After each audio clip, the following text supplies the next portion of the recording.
And so, like, when you think back now on PayPal, you got some time and perspective.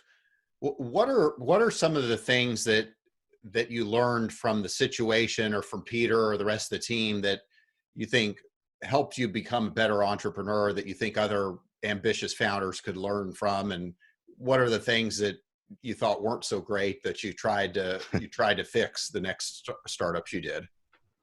Yeah, I mean, so we've talked about a couple of the learnings.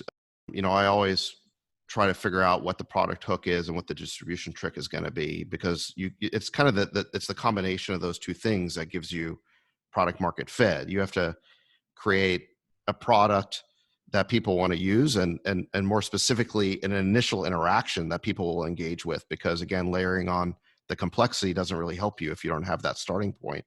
And then you need to figure out the distribution trick, which again is some way, some unfair advantage, some way of rapidly gaining traction in the marketplace. Because in order to create, a unicorn, you know, it's kind of it's to create a $1 billion plus company in a venture timeframe, which would be like 5 to 10 years. That's a tremendous amount of value creation in a really short amount of time. The only way to do that is to grow really fast. And so you typically have to figure out some way to get distribution. And of course, every distribution channel is so crowded because everyone else is you're competing with. So unless you innovate on distribution and come up with some distribution trick, some new innovation no one's seen before, you're unlikely to grow that fast. And so like those were like some of the big lessons that I brought with me to Yammer. And I think the thing that, I sought to correct perhaps with Yammer is just, a lot of those mistakes that we made of inexperience.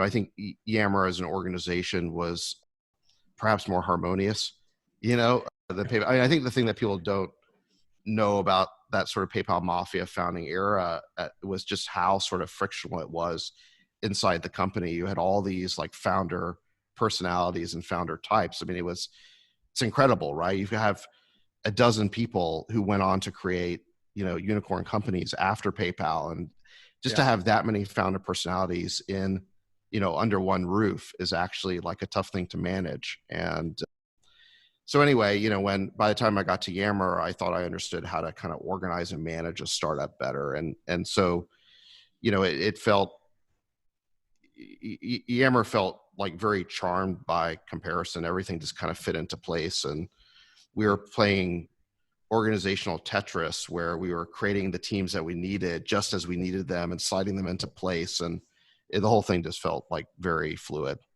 Now,